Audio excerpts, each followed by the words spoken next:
Okay, I want to call this meeting of the Lawndale City Council to order. I'm going to ask the city clerk to give us the roll call, please. Okay, Mayor Pro Tem Kearney. Here. Councilmember Suarez. Here. Councilmember Hofmann-Gorman. Here. Councilmember Cuevas. Here. Mayor Pullen-Miles. Here. Everyone's present. Thank you, madam. Let's see.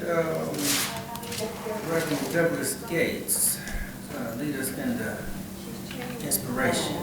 Okay. Okay, he hasn't arrived yet. Okay, I'm going to ask I'm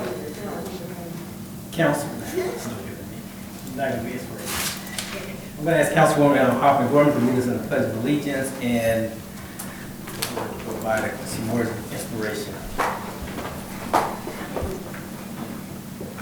Gentlemen, please remove your hats and your right hand over your heart and recite along with me. I pledge allegiance to the flag of the United States of America and to the republic for which it stands, one nation, under God, indivisible, with liberty and justice for all. Thank you. On behalf of Pastor Douglas Gates, probably on his way, I just want to offer a few words of inspiration to our residents here in the city of Lawndale, all of our staff, all of our stakeholders, our business owners, all our family members here in the city of Lawndale. I want to thank the Heavenly Father for blessing this city to be one united city, for blessing us to come through the pandemic. Those that we have lost, we ask that you continue to comfort the families who lost loved ones during the pandemic and strengthen those of us who are left to make this world and this city yet even a better city and a better nation. We ask, Father, you continue to bless us individually as well as collectively. Bless us as a whole and bless us that we may be able to carry out the business of this community. In Jesus' name, amen. Thank you.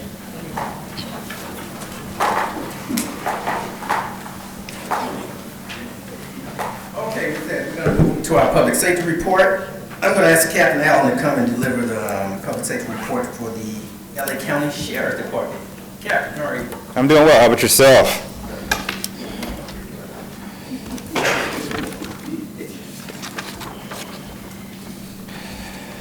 Good evening, Mr. Mayor and members of the City Council. I'm here tonight to present the public safety report for August 2nd through August 15th. I first would like to thank everyone who came out to National Night Out. It was a great showing, and I really appreciate everyone who attended and interacted with the deputies, the fire department personnel, city members, and other organizations. I'm happy to report that crime in the city of Lawndale continues to trim downward. Robberies for the year are down 41%, assaults are down 12.77%, grand theft auto, which was a major problem last year, are down 12% from last year. Overall, these are good statistics and shows that Lawndale remains a very safe city. I would like to discuss an outstanding arrest made by your Lawndale deputies. On August 11th, a Lawndale deputy was driving on Marine Avenue when he recognized the suspect from a WSS robbery that occurred on Hawthorne Boulevard a couple days earlier. The suspect was arrested without incident. The suspect was staying at the Travelers Inn on Hawthorne Boulevard. A search warrant was written and subsequently served at the inn in the afternoon. During the search, stolen items from the robbery were found and recovered. The suspect was booked at South Los Angeles Sheriff's Station for robbery. This shows the continued efforts and proactive police work that Lawndale deputies conduct to keep the citizens of Lawndale safe. Last, I would like to share the latest station's response times in the city. Deputies are responding in 3.7 minutes for emergent calls, 5.53 minutes for priority calls, and 29.93 minutes for routine calls. These are well below the county average. This concludes my report, and I'd be happy to entertain any questions you may have. Thank you. Are there any questions of the captain's report? Let's hear from Councilwoman Hofmann-Gorman. I would just like to say, the figures that you just quoted me, can you have those emailed to me so that I can repeat them? Oh, yeah, sure. Public? The response time ones? Yes, okay. please. Oh, yeah, definitely. Thank you. And the crime ones? Or Just the response Okay. times. That's what I'm getting a lot of questions about, and I'd like to have that Johnny on the spot. Oh, yeah, wonderful. Thank you. Definitely.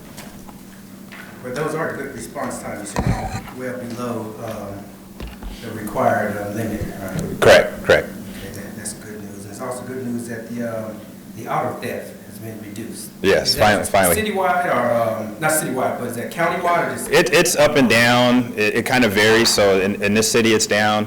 Other areas, it's still up.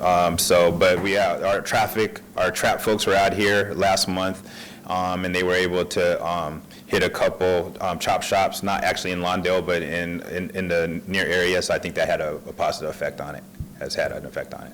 Okay, very good. Are there any additional questions? Okay, Captain. All right, thank you. For the report. Take care. We're going to swing this over to the city manager's, he's going to make an introduction here. Mr. City Manager? Yes, thank you, Mr. Mayor, members of the City Council. Doing something a little bit new, beginning with this evening. As you can see in the back of the room, we have our firefighters from the Los Angeles County Fire Department. Obviously, they are a very integral part of the public safety services that are provided here in the city of Lawndale. And because of that, I have met with our Acting Assistant Fire Chief, Brian Bennett, who is here with us. And I've asked that he come and provide a similar report to what the Sheriff's Department does, and to also introduce himself and introduce members of his team that are here from Station 21. And so with that, I'll ask that Acting Assistant Chief Bennett come join us and provide us a report.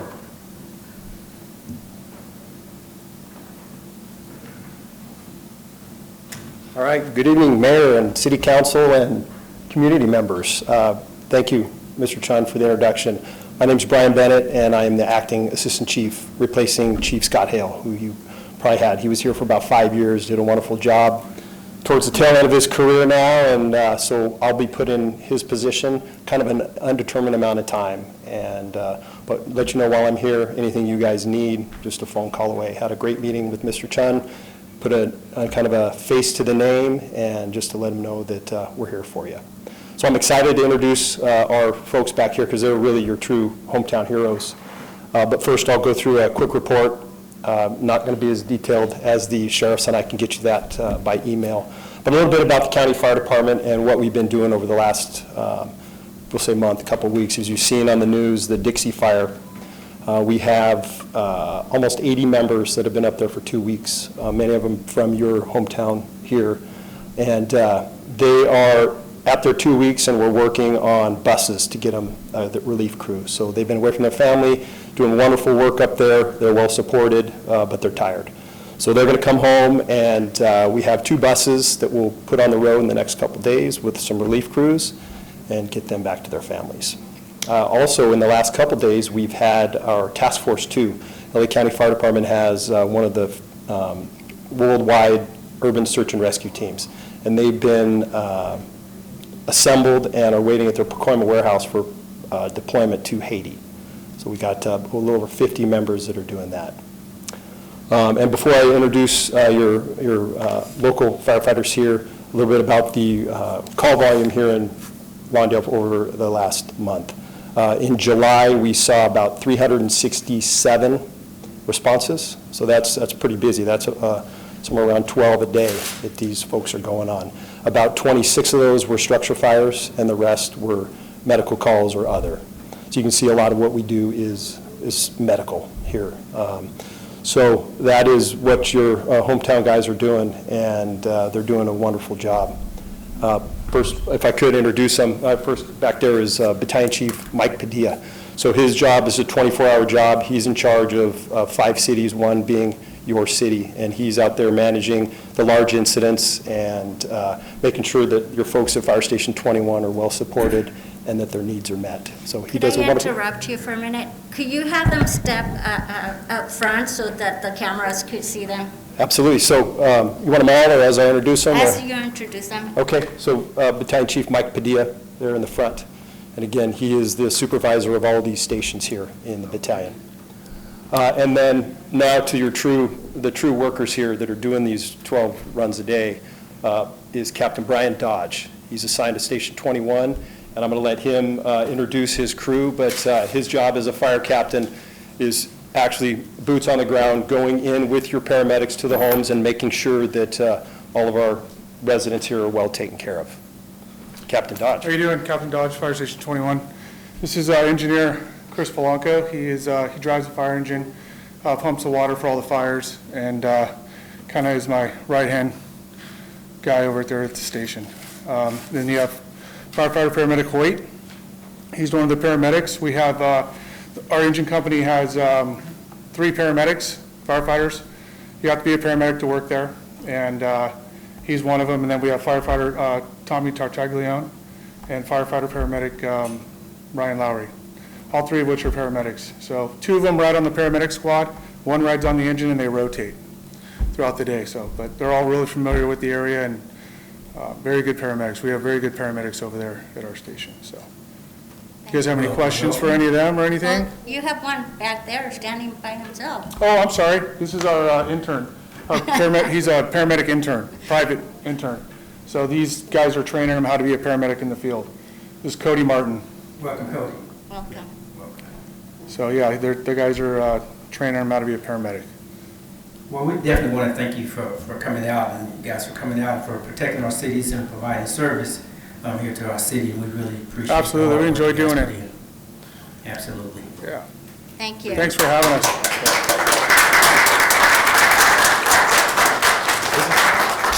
And just anything for reports, anything you guys will need? I can't hear you. Say it again for me. Is there anything else you needed from us? No, Any reports or we're anything? good. You good? Question. All right. That's the type He of does have one question. information. Got a card, business card for him? Business cards. He wants a business card. They're not in yet. I'm too new. The paint's still I know where to dry. find them, so they can touch it. And just any type of information that you think that needs to get out to the public, if you're seeing a trend going one direction that you want to come and speak about as far as safety, or if you're seeing a lot of dehydration, anything that you feel that the public that you need to have a conversation on, please. Will do. Feel free to give us a little 2-3 minute blurb on what we as a city and as citizens need to know. Perfect. And we had a Right. great meeting with Mr. Chan, and I'll be making regular appearances here. We've kind of set a schedule where, knock on wood, we stay in session here, in person here, and if not, Zoom is fine too. But I'll give a report as well as run times as well. We have a Awesome. report Okay, today. thank you. Okay. Thank you. Okay, let's move on to our, oh, this is kind of messed up here. Public comment, yeah, it's blurry there, okay. Okay, let's move on to public comments. Public comments, where you have the opportunity to speak to this body on items that are not on the agenda. If you'd like to speak to this body on items not on the agenda, we ask that you line up by the flag. When it becomes your turn, if you would come to the podium, if you would start with your name, we appreciate it. In about 2 minutes, the amber light will come on and it'll give you the signal to start wrapping things up. So you start lining up. First person, doesn't have to be a formal line. The lady in the jean jacket, come on up. Yes, ma'am. Start with, give us your name if you would. Thank you.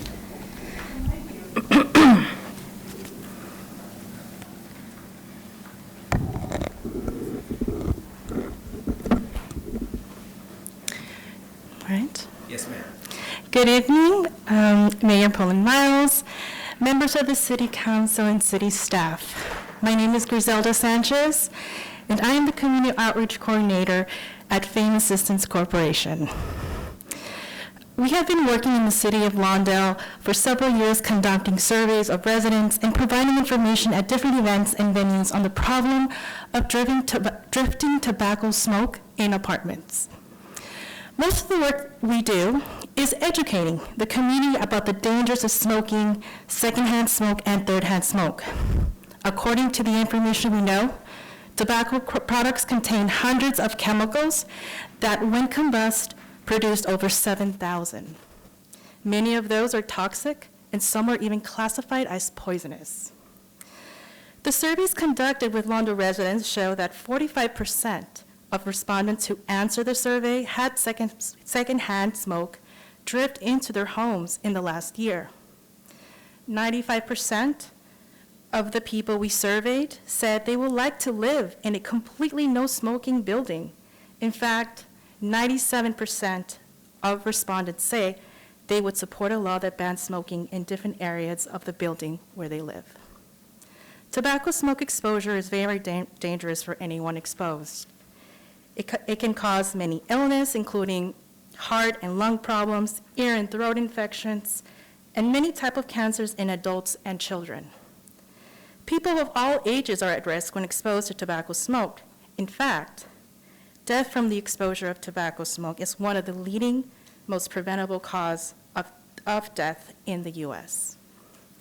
According to the U.S. Surgeon General, there is no safe level of exposure to tobacco smoke, meaning that any exposure to tobacco smoke can be life-threatening for anyone.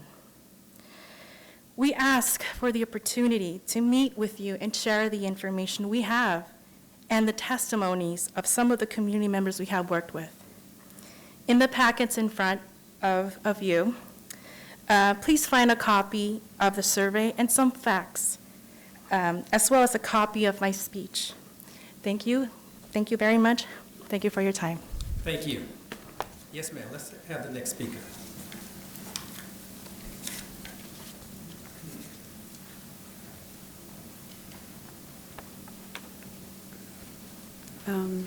Good evening, Mayor Pullen-Miles and members of the City Council. My name is Get right in there for me.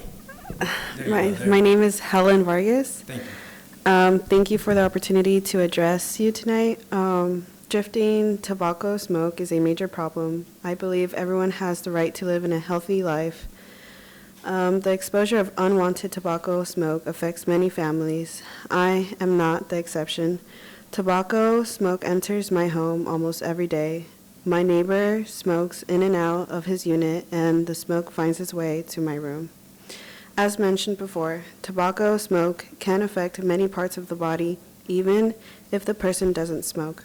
There is no free risk level of secondhand smoke exposure.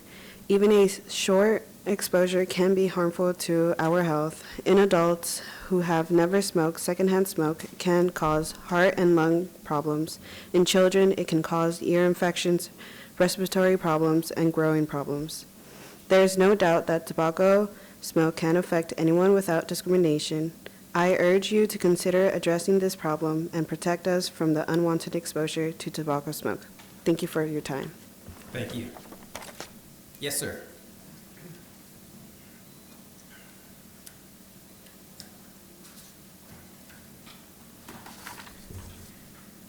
Good evening, Mayor Pullen-Miles and members of City Council. My name is Hernan. I want to take this opportunity to talk to you about the problem of tobacco smoke exposure and how it affects my family and me.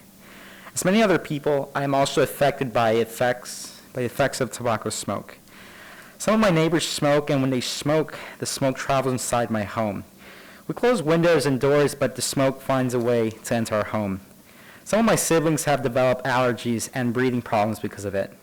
I believe that every person has the right to enjoy their home without worrying about breathing other people's tobacco smoke. I have learned that tobacco smoke is very dangerous for anyone who breathes it. Many people get sick because they are exposed to it, and sadly there is very little that people can do because it isn't a law that protects them for the exposure to tobacco smoke. I urge you to take into consideration addressing this problem and protect us from unwanted exposure to tobacco smoke. Thank you for your time. Thank you. Thank you. Yes, sir.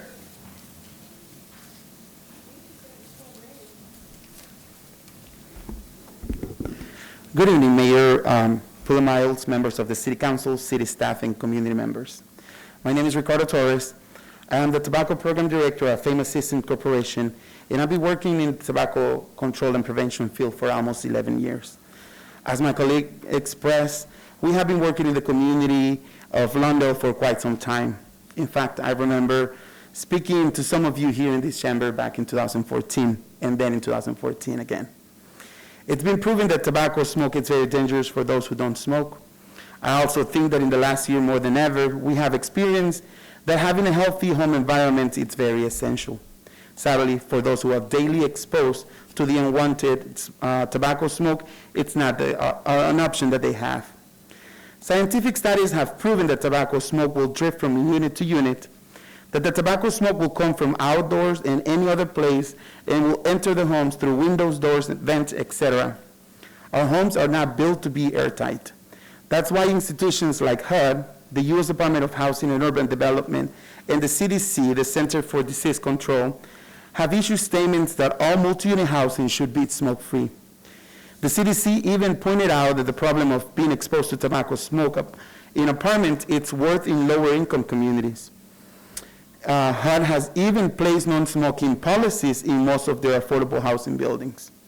And many municipalities in California has begun to adopt laws that protect residents from the tobacco smokes where people live. Several years ago in California, the California Air Resource Board, the state agency that regulates the outdoor air, said that tobacco smoke is a toxic air contaminant with no safe level of exposure, able to cause illnesses and death, and as dangerous as the most toxic automobiles and industrial air pollutants. The same statements and conclusions that the U.S. Surgeon General gave us. In our time conducting outreach, we have encountered many people that have expressed their concerns from the exposure to secondhand smoke. They express their worry and concern, but there's very little that they can do. Moving out is not easy nor cheap. Plus their children must change schools and start all over again. And even then, the problem might not be solved. We again ask you for the opportunity to meet with you and share this information. Thank you for your time. Okay. Thank you, sir. Yes, sir.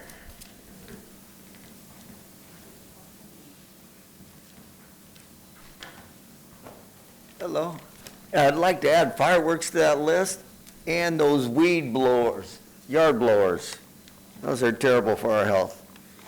Alrighty, Johnny London, City of Lawndale. To the City of Lawndale, I say goodbye. Over the years, I've seen a lot of what City Council could do. Right now, I don't believe it's going in the right direction. The word code enforcement should be as it sounds, code enforcement. Although he did not live in Lawndale, I really believe Mr. Mandoki really cared about the city. From what I've heard, sorry to say, that is not happening now. Code enforcement should be able to do its job, not told to look the other way. Everyone up there, and I mean everyone, should be concerned about Lawndale as a whole. Clean up this city before the heart stops beating. Listen to those who care about the city and how it looks. If it looks like crap, do something. Make people clean up their house or business.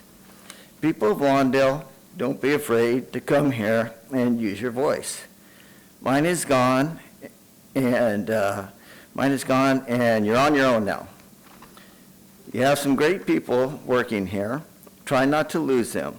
We already lost a great finance director. Don't let that happen to the others. It's up to you, City Council, to make this city the heart of the South Bay.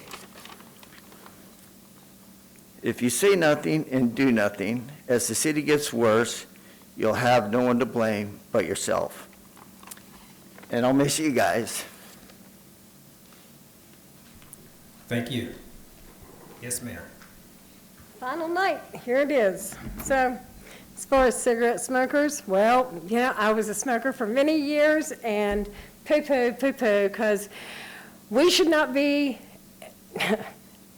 put out any more than anybody else. Sorry, but yeah. Anyway, let's just go ahead and take all those cars off the road too, because, you know, every time we want to talk about smoking and the hazards of that, well, the CDC says it about everything that is not plant life, really, because we're also putting off some crap ourselves. Anyway, so this is Lawndale. Moved here just over 13 years ago, I think. When I moved here, things were kind of on the ups and starting to take that dive on the property values at the time because we were getting ready to hit another recession. So when I moved here, people were taking care of their properties and then they stopped. Property values, yes, have gone up immensely again, but people aren't doing to their properties like they were in 2006, 2007, 2008. They're not doing all the upgrades and the remodels and so forth. And those who bought their houses 30 years ago, of course your property value went up. Come on, Jesus. Could we all just be that damn dumb, please? I'm not. So I hate to see that businesses are held to a different standard than residents, because if this city is dependent upon sales tax, then shouldn't the residents have to maintain their properties and make the city look a little bit better to help those businesses have clientele coming in? But yet, no, we're going to hold them to a standard of, the code says, so therefore we can come after you at any time. But residents, don't worry, because y'all haven't been doing anything forever, and we're not going to make you do anything now either. I hear on Nextdoor, let's see, what he says the crime report is very different than what Nextdoor says all the time. But also, Nextdoor people like to complain about being turned in to code enforcement and pitching little fits because they got busted. Hey, that's why we have codes. Go get your permits before you start your jobs, and you won't get shut down. And thankfully, somebody turned you in, because it's past time that people got their permits to do the work so that maybe the work would be done properly. Because this city is so full of crap work, it's not even funny. And why are we allowing people to paint one side of their house? That is so freaking janky looking and tacky. Time has expired.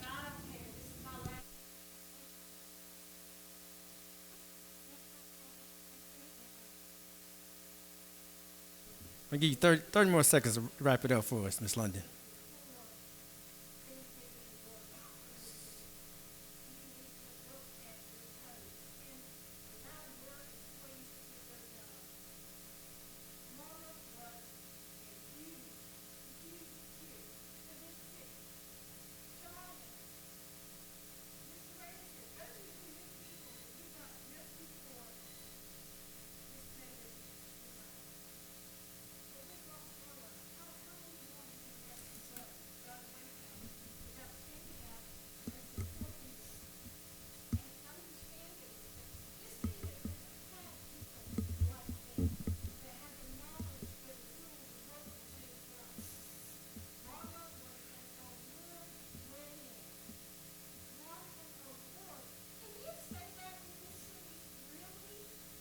Go ahead and start wrapping it up for me.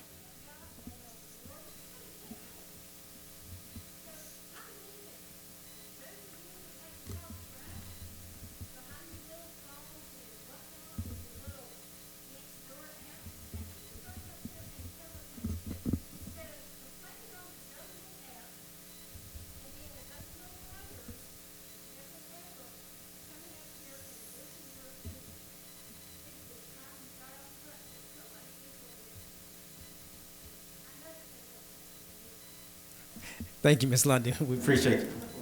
We'll miss you. Let's bring it up to the dais for any comments from the council. Let's start with Councilman Suarez. Any comments? Thank you. First of all, thank you to everybody that came out here and spoke today. I know it comes from a place of care, so I do appreciate all the comments that were made. In regards to the smoking, I know I've previously already expressed a couple meetings, what I was looking at. I'm particularly interested in a comment made regarding, and I think it translates into more people working from home. So this might be somewhat of a more relevant issue since, me personally, I work from home. I also do have mild asthma. So it is something that, I can agree that it would be an issue for a lot of people. And then the next thing I will say is thank you to the Londons. Thank you for diligently coming to the council meetings. I do agree. I think we have excellent staff. I just want to say, we do appreciate you always continuing to voice your concerns, which, some places people don't have that. So, we do appreciate all those comments. And with that, I'll pass it along. Councilwoman Cuevas. Thank you to everyone that spoke. I will miss Pam and Johnny. I only got to see you guys in action maybe 3 meetings, but I did get to see Pam at the Planning Commission, so I will really miss you guys. Good luck wherever you go, and hopefully you get involved in that city council. Oh no, It's not, okay. But thank you, everybody. Councilwoman Hofmann-Gorman. I just want to say to the both of you Londons, you are so going to be missed. You've always told us exactly how it is, and I, for one, appreciate that. As far as you in the Nextdoor app, I agree with you. I at times go on and look at it myself, and many times I just want to say, would you guys just call City Hall? Just call City Hall. Find out, instead of sitting here and complaining about it and giving half information, communicate. Get on the website. Take a look what those ordinances are. So, again, I'm with you, Pam, 110%, and you are going to be sorely missed, both of you. Mr. Pat Kearney. Yeah, you know, you'll be missed.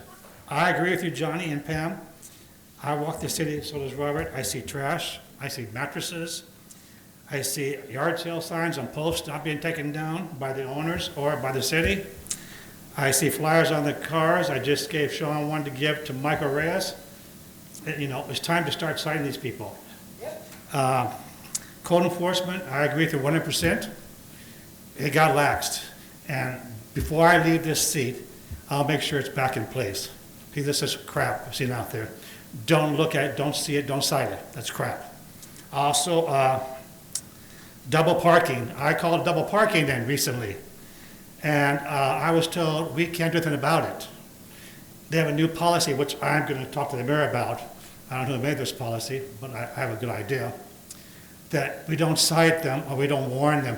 We go around the block, come back if it's still there, then we talk to them. Because I guess the city manager's office got a complaint about it, an individual, which is one of Michael Reyes' employees, about carrying a side knife. I carry a knife in my pocket too, but it's not to intimidate nobody. It's cut down signs off of poles that our city staff and city manager's office just avoids to go by and tear down. But I agree with you, and I will carry the torch for you guys. Can you get the guy blocking our driveway right now? Thank you, Robert. Absolutely. First of all, I want to thank the Londons, and let me put on my glasses so I can see your expression. You don't want that. So I want to thank you, you both for your activity here in the city of Lawndale. Always been active in the community, bringing things to our issues, whether we are in favor of your proposal or not. You're able to articulate your issues on both of you, and we definitely appreciate that. We do have some things that we was able to work on. I mean, it took you, actually you and I, we kind of for a lot of years worked on the administrative citation, issue. That was a big issue, and I was glad to see that we finally got that administrative citation program up and off the ground to give us an additional tool for enforcement, rather than rely on the courts to simply say, this is a nuisance, go away.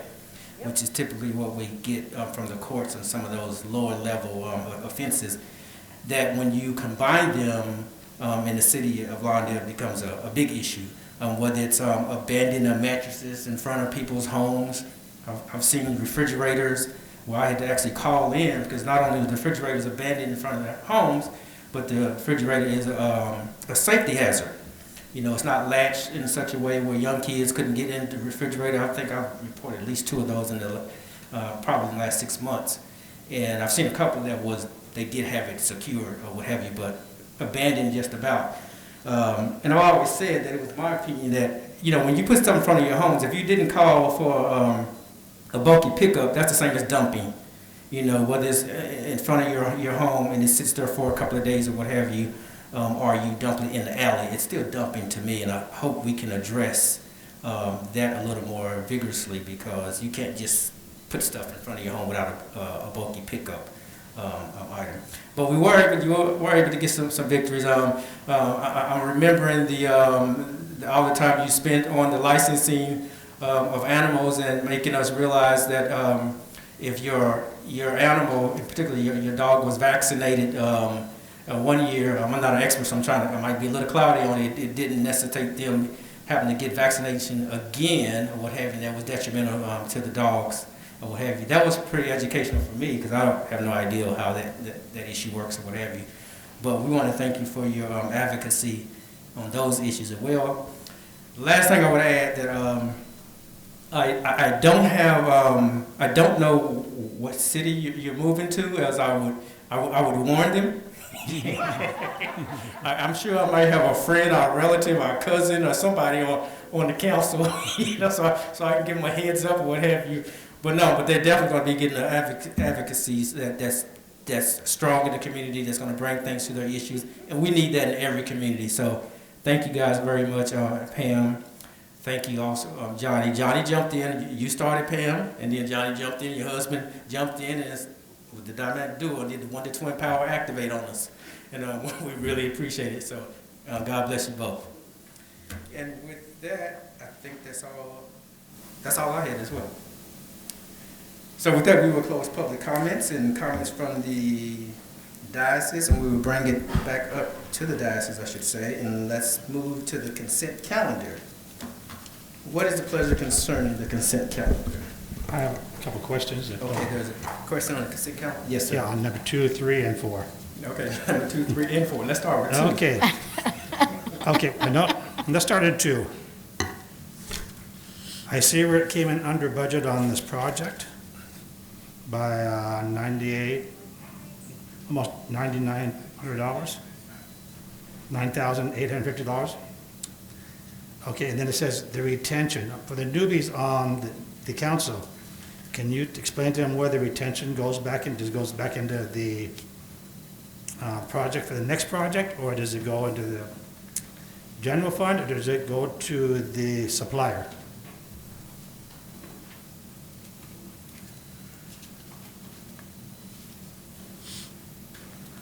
Good evening, Mayor, members of the council. For your question, sir, the retention is part of the budget that was already calculated. As far as remaining fund, it will go back to whichever fund that it was, whether it was a general fund or whether it was a Prop C, it will go back to that general balance. Okay. That's my question on number 3, too. So we'll skip over to number 4, accounts payable, of course. And this is maybe a question for the city manager. What did we budget the new the electric doors for? Do you remember what it was? The amount of the electric doors? I'll have Julian help me with it, but I think it was in the neighborhood of $35,000, I think it was.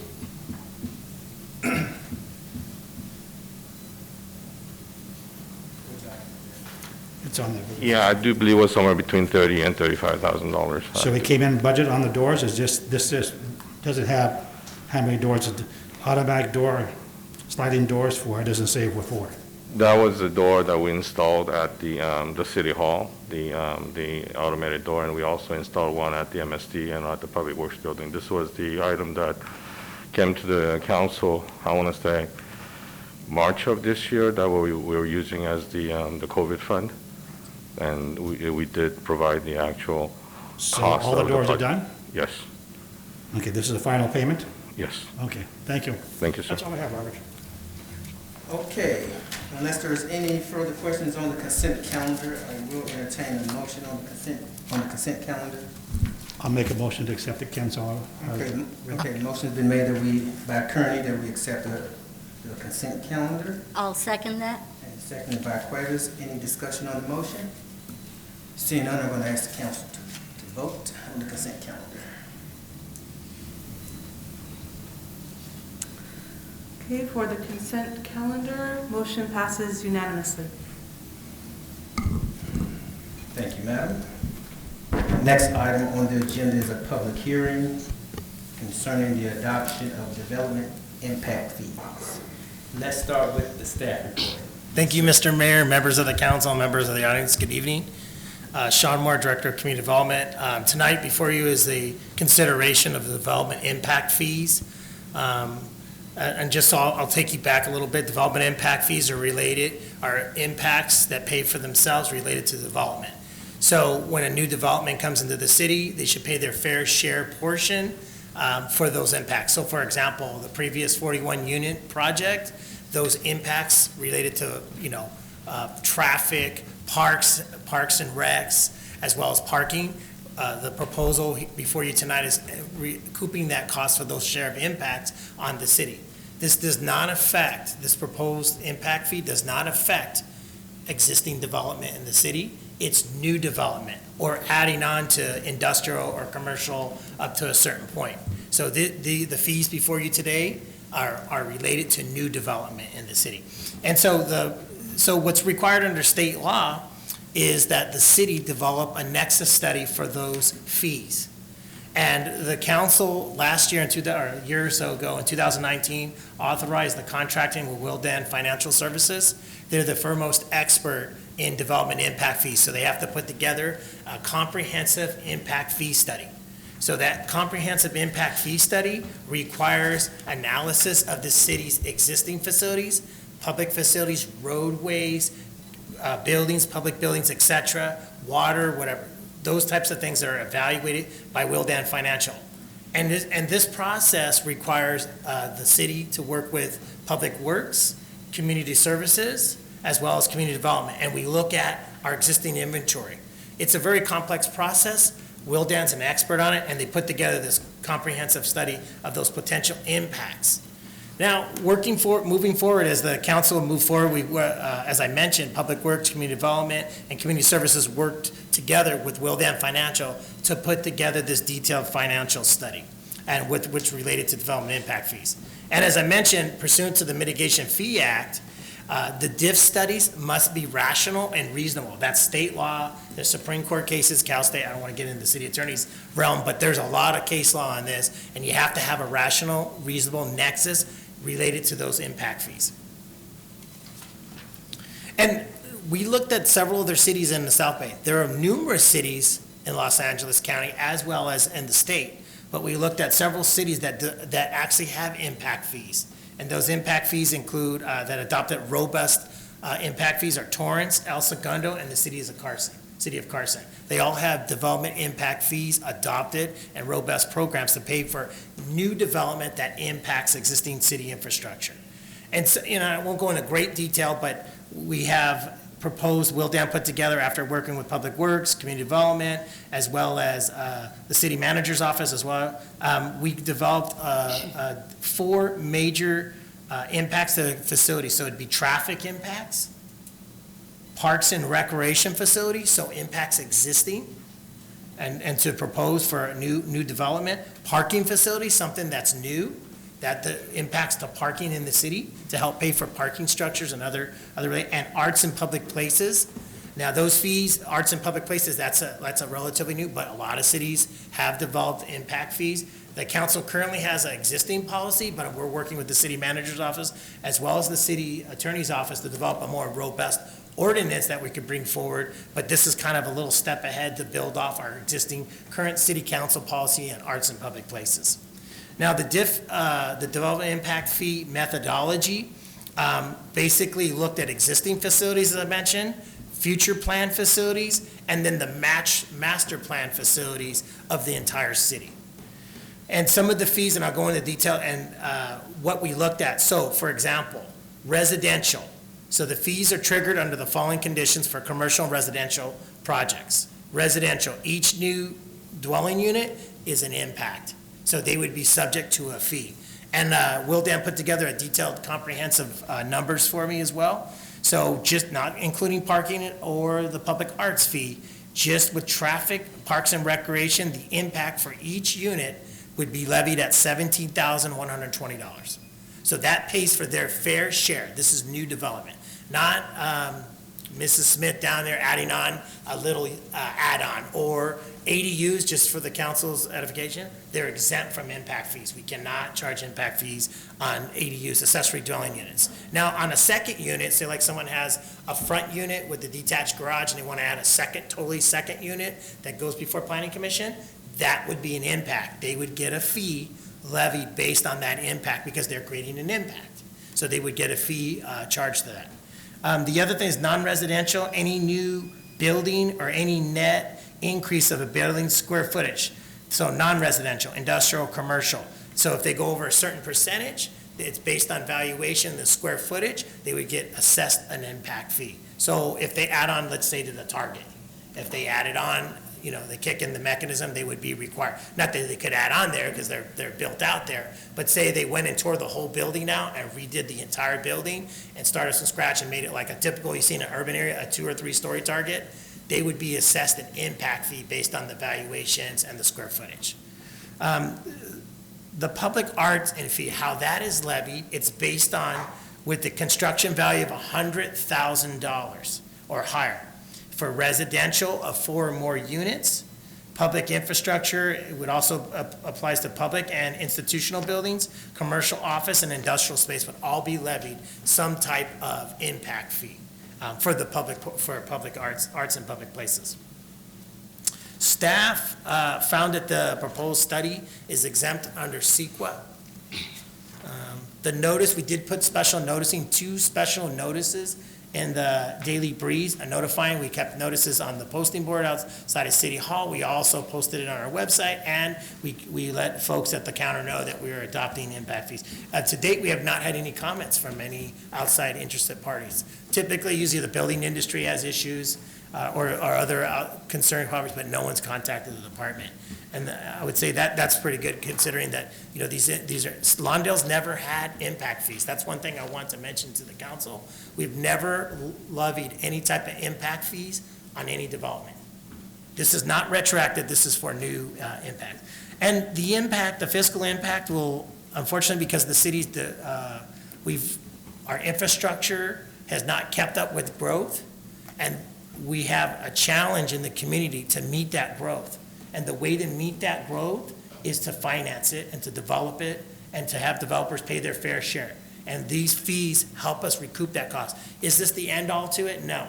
This will help get us started on building that infrastructure, getting our roads paved, taking care of our parks, like in our existing parks today. We have impacts, ongoing impacts. So when someone builds a couple houses, let's use the 41 units, we all know about that. So those 41 units will definitely have impacts on community services parks, because those are new people coming in and they will impact those parks in our city, and they need to pay their fair share for those impacts. That's what these fees are levied against, not our existing residents or businesses. So I just want that to be clear. And so these impact fees, if adopted by council tonight, will help set us down that road to help defray those costs. Instead of coming out of the city's general fund, it'll be paid for by new development. So this concludes staff's report. I recommend approval. I'll be happy to answer any questions at this time. And our consultants with Will Dan are behind you. The foremost expert, I worked with Mr. Edison before. He knows anything, any question you have about the fees or the formulas or inside the adopted study or the proposed study, he'll be happy to answer them. Thank you. Okay, thank you for that report. I mean, it was so comprehensive. If we have any questions, I would be surprised. I'm just kidding. Let's see if there's any other questions or clarification before we open up the public hearing. Yes, ma'am. I just have one question. And when you talk about the ADUs not having to do this, are you fearful at all that by them not having to pay it, we're going to see an increase on more ADUs versus those second units? That's a great question. Unfortunately, state laws usurped our local control on it. We've been seeing more ADUs anyways, because you can't ask for parking. So unfortunately, they are exempt from all of these requirements. The state, the California legislature and the governors, they signed that into law, exempting the impact fees from ADUs. And we've been seeing an uptick in them, and people have been, I think we're around 60 of them right now have been approved throughout the city in the last year or two. But that's over the years since the ADU regulations have usurped local control. And especially on that, we've tried to do workarounds with the ADUs, but the state, unfortunately, their position on the ADUs, they want to address the housing crisis, so they push those forward. And we have really virtually limited control on that, other than the heights, and that's about it. I just look at it from all the way around the parking issue, that it causes even more. And if I were the property owner and I had an R2 piece of property with a little 900 square foot house and a great big backyard, my fear is they'd rather put in an ADU to avoid some of these costs versus putting in a whole another unit, and that's my fear. Yeah, they could do that. And we do have folks, we don't encourage them to do that. We encourage them to do the 2 units because we tell them, I give them the story and I tell the council this all the time. And when I leave here at night, people are walking from Hawthorne Boulevard because they're parking and they're walking to their houses.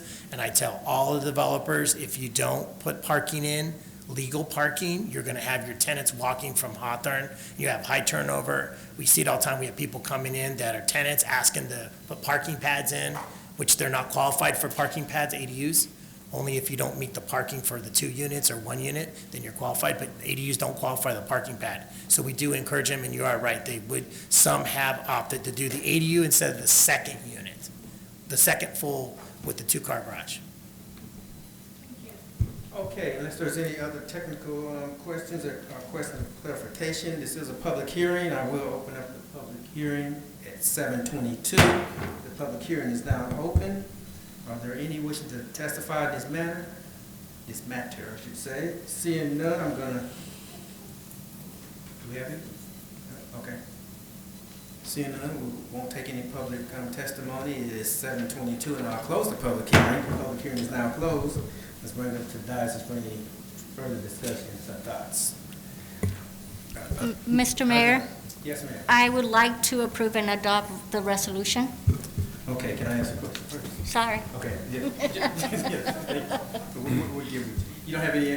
No, I'm good. I wanted to add real quick. I see that your 4 elements that you have outlined on page 2 of 3, arts and public places program in particular. I'm actually glad. First of all, I am definitely glad that we are imposing impact fees because development does have to pay its fair share or what have you, and this is fair. I mean, it's not anti-development or growth. It's just making sure that development actually paid their fair share. So I'm okay with that. So going back to the arts and public places program.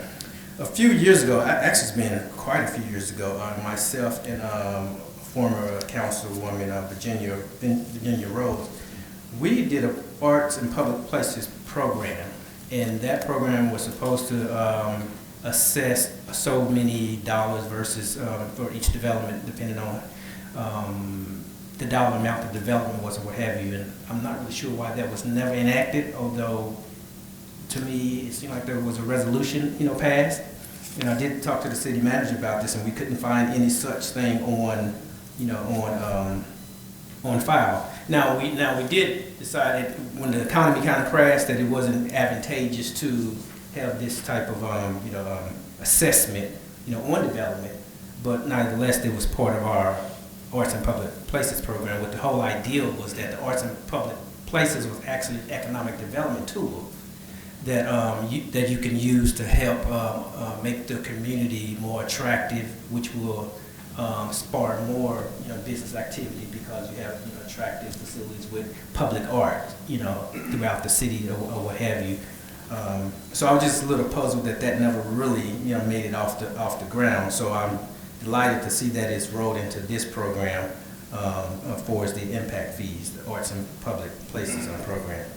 And it was based on Cerritos, because Cerritos had a pretty robust, program at that time. So, unless you have anything you wanted to add. I just want to add, Mr. Mayor, and for the council too, once these are adopted, if they were adopted, we'll be able to start collecting some impact fees for the public art, and then we could start putting together a really robust program, whether they pay an in lieu fee, dedicate land, or they just pay a portion of off their building permit, a small portion of the 1% of the valuation. That'll get us the money, the council the money, so we could either I could work with the city manager's office, we're already working on that, and the city attorneys. Public art can also include, murals, signage. I worked in public art in the low desert. It could also include statues or whatever could be designed. So I think it's heading in the right direction. Okay, very good. Anyone else have anything on this item? Yes, ma'am. I just want to say thank you to the consultant and to staff for looking into this. I think we're looking at a lot of development coming our way, especially with the state and how they're pushing more housing. we're so densely populated that, I don't think we're built to carry that many people, but I think this will help, so I want to say thank you. Okay, at this time, I'll entertain a motion if there is a. Mr. Mayor, excuse me, Mr. Mayor, but Yeah. before we Yes, move sir. forward, and I certainly would have no problem with the council moving forward, I'm reading the resolution again, and I want to make sure that we do this right. I'm not seeing table 3.7, the traffic impact fee schedule, as part of Exhibit A. And rather than having, and it may just be that mine misprinted, and so I would ask Mr. Moore just to check. But if that's not included, then I would ask that rather than adopting tonight without the traffic impact fee, that we continue this open to your very next meeting and adopt it that night. That will be better for the city than having to republish notice. So I just want us to give us just 30 seconds to 60 seconds to check to be sure. But we want, however we do this, we want it to be the best for the city, and so. Okay, so we're checking to see if we have the traffic impact fees included. in this, and if not, Attached we as will part attach of the it. resolution, yes, sir. Okay, I don't think I saw it attached.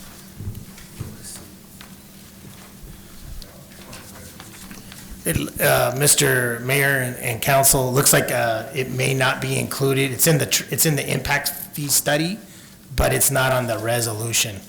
Looks like 3 point may have not been added on.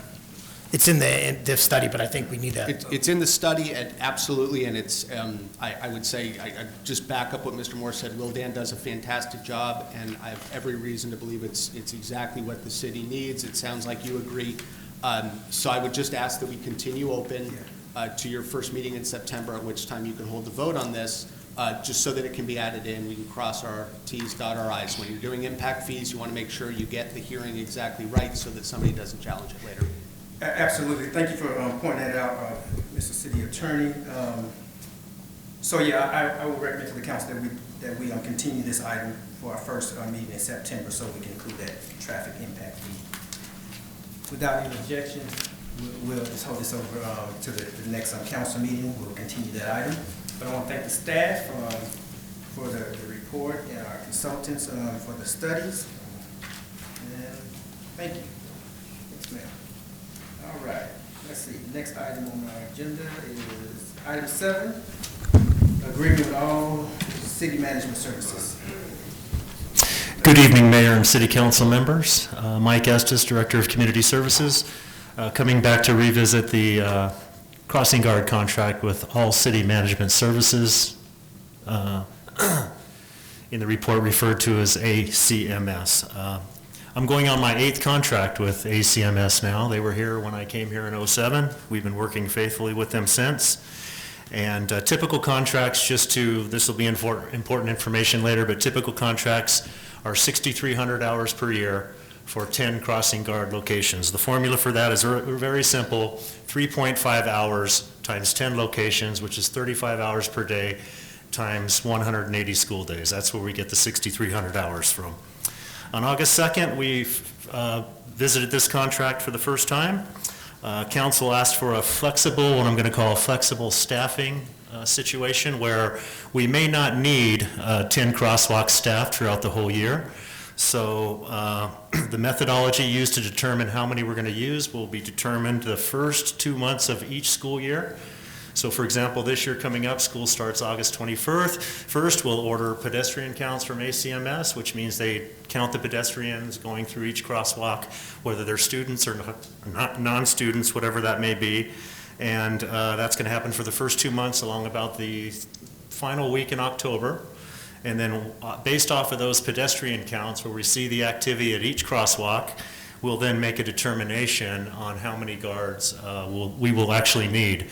You know, attendance at schools, they fluctuate, each year. So this really needs to happen each year to make sure we have an accurate count. So in the contract, you'll see a clause that will pay for a maximum of 10 crossing guards, but a minimum of 7. So our flex scheduling could be anywhere between 7 and 10, and that will be, the changes to that, the adjustments will be made on November 1st. So whatever we have on November 1st, based on the PED counts, will continue for the rest of the year. So that's the first part of that. Also in the contract, we brought you a contract with 5,400 hours, which was, staff was recommending a 0.5 hour reduction in service at each crosswalk. You know, as a department head, part of my job is to protect the interests of the city and try to save the city money whenever I can. So we had a discussion with the contract people at ACMS, and we discussed this, and they didn't see an issue with going down to 3 hours of service per location per day for, once again, the 180 school days per year. And that would have been a savings of approximately $40,000 to $41,000 over 2 years. And it was pretty much evenly split, about 21 year, about 21 the second year. And so overall it was an hourly cut of 900 hours. So 5 hours per location extended out over 180 days gives you your 900 hours. That's why we were talking about 63 to start, 6,300 hours down to 5,400. We got that contract done. The first contract, as you know, that came to City Council on August 2nd was signed with that understanding that we would be cutting those hours. We had a second contract done, ready for City Council to come tonight, which included the flexible staffing plan, which is still in the contract as it is presented to you folks today. But Wednesday, August 11th, we got a call in the late afternoon from ACMS. They were concerned about the cut in hours. And once again, this is after they signed the contract a second time for the same clause that was in there from the first contract. And they're concerned about the cut in hours based on their readiness to retain their employees, so to speak.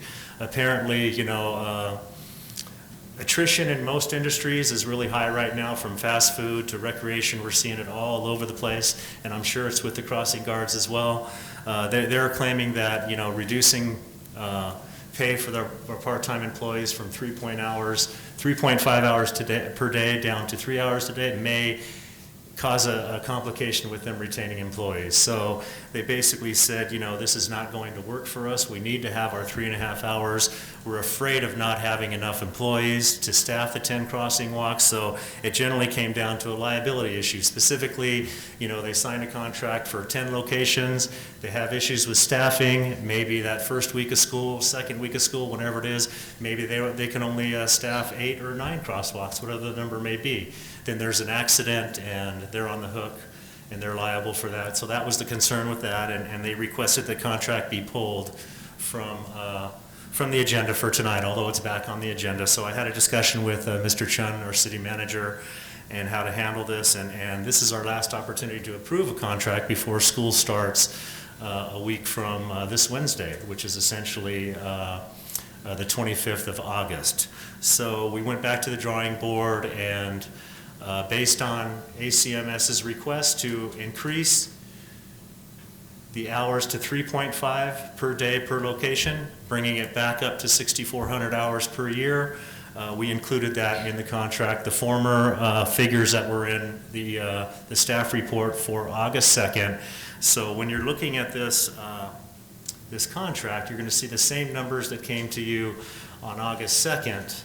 Well, not the same numbers that came to you on August 2nd, I take that back, but the same numbers that we have seen in previous contracts stemming back before the California wage law came in effect, maybe 6, 8, 10 years ago, back to 6,300 hours. So, you know, we're bringing you a contract right now that brings the staffing levels or the number of hours back to the previous 6,300.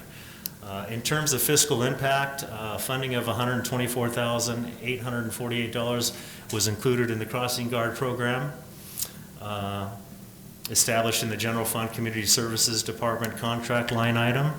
However, with the additional contract hours from the previous 5,400 going back up to 6,300, once again 6,300 was in previous contracts, an appropriation of $15,327 will be needed to meet the demands for this year.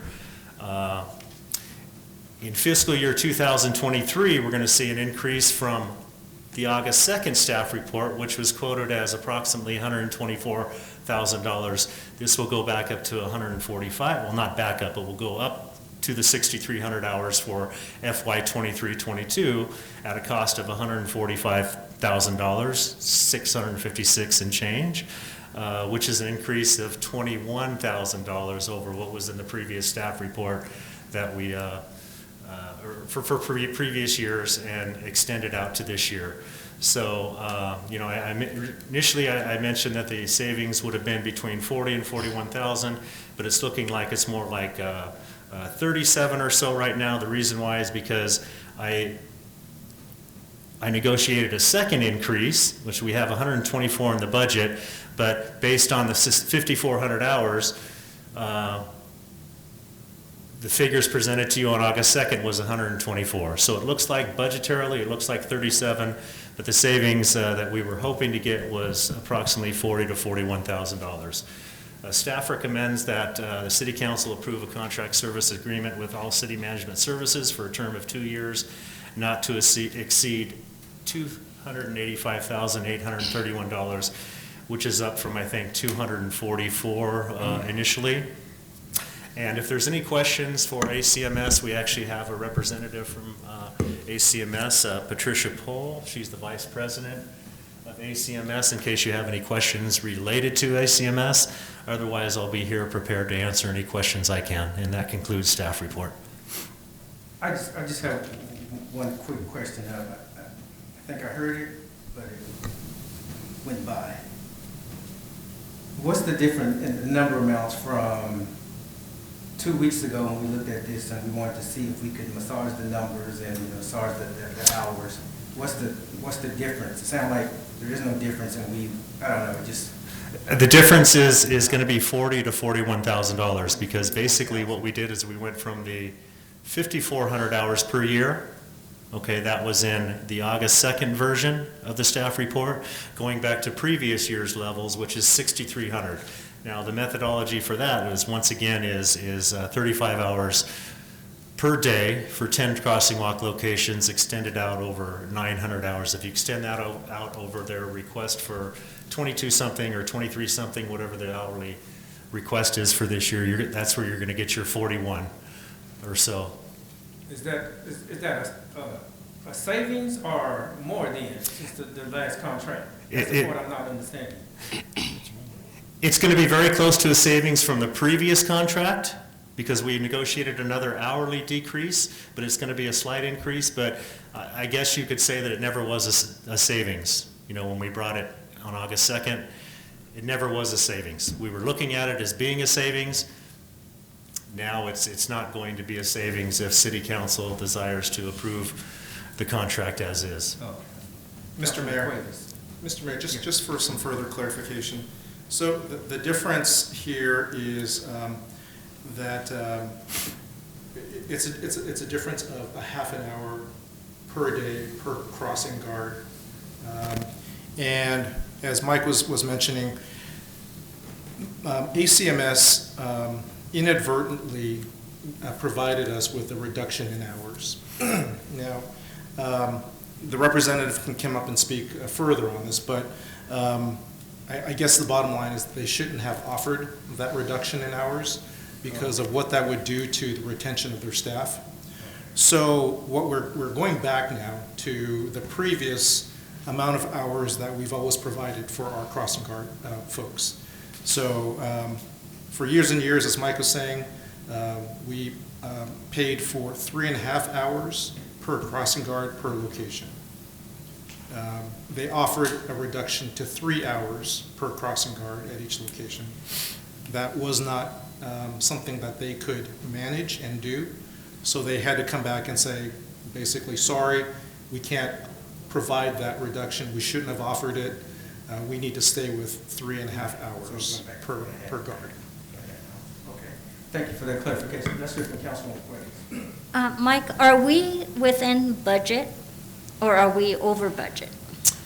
In terms of what was approved for FY 2021-22, there's going to need to be an appropriation of $15,327 to pay for these services for FY 21-22.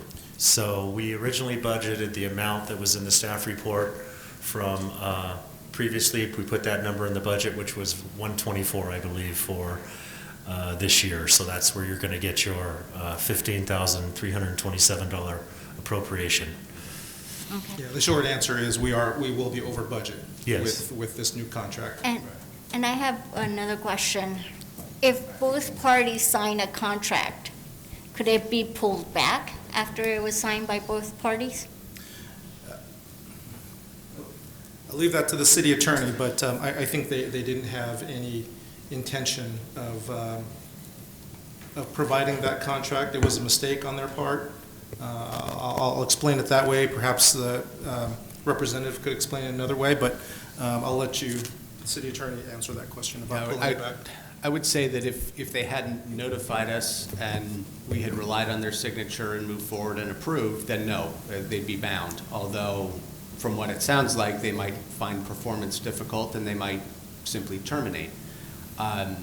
As it is, they've notified us, and so as we're walking through this process, we know that they can't go on the terms even though the signatures are on the page, and so we need to deal with the reality of it.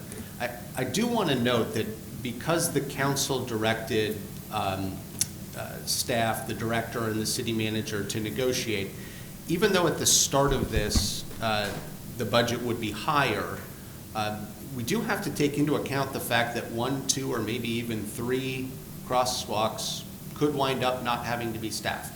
And if those are not staffed, then you will see an actual reduction in costs, not just evening out, but an actual reduction over what came to you last time. So I think it's important to take that into account in addition to the increase that you see here today. Your action could very well offset what we're seeing here today. And with that, I'll turn it back to all of you.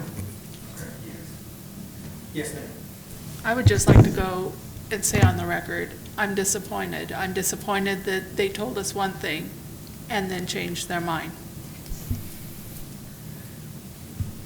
So to the tune of 15,000 basically, to move forward, that it would cost us. That is a little disappointing because I thought we were going to not just get a savings, but we were also going to look at whether or not we need all 10. I understand, I take the point of the city attorney that if we don't need all 10, by the virtue of we reduce them, by that virtue, we will save money because we're not spending money on 10 locations.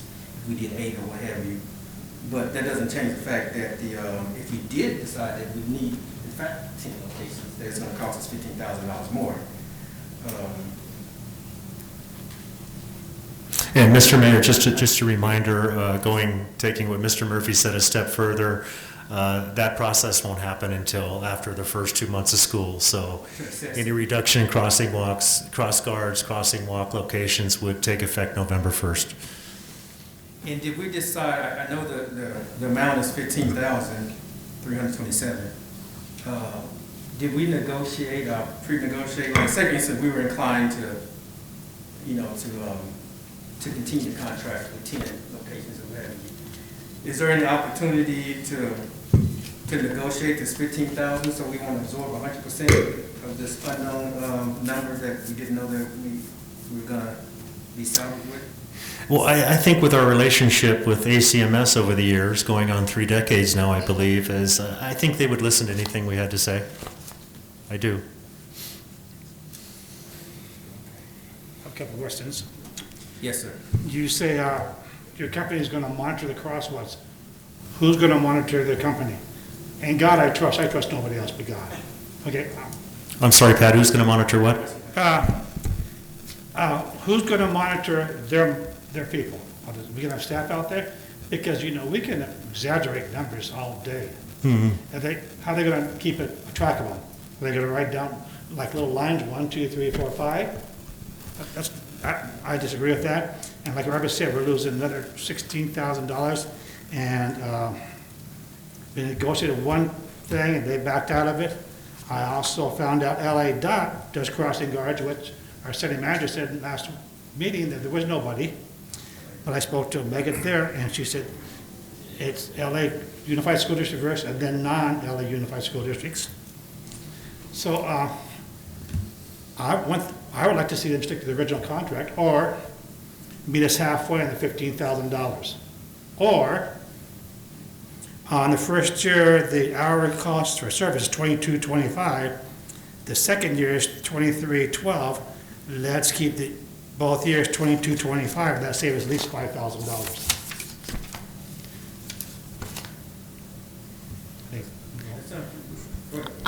Let's get his reaction, Mike's reaction. You have any reaction to that? You said 5,000, he did the math on it. You have any reaction to that? That sounds pretty good. I see where that savings could be there. And are they willing to meet us halfway because I'm going to renege with the contract on the $15,000. Let's hear from Councilwoman Suarez, and then let's hear from the applicant. Ask the applicant if they can work with us on that. Councilwoman. The other thing I thought we could possibly do is maybe agree for the first year to absorb the extra costs, and then, but require that in order to go forward, for the second year, the school district pays that extra cost. I mean, we're not asking them to pay the whole amount, but.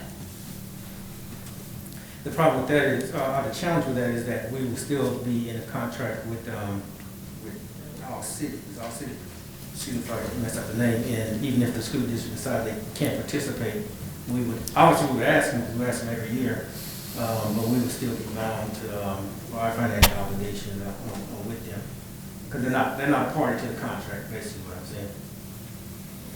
That's a good idea, though. Okay, well, Pat had good suggestions.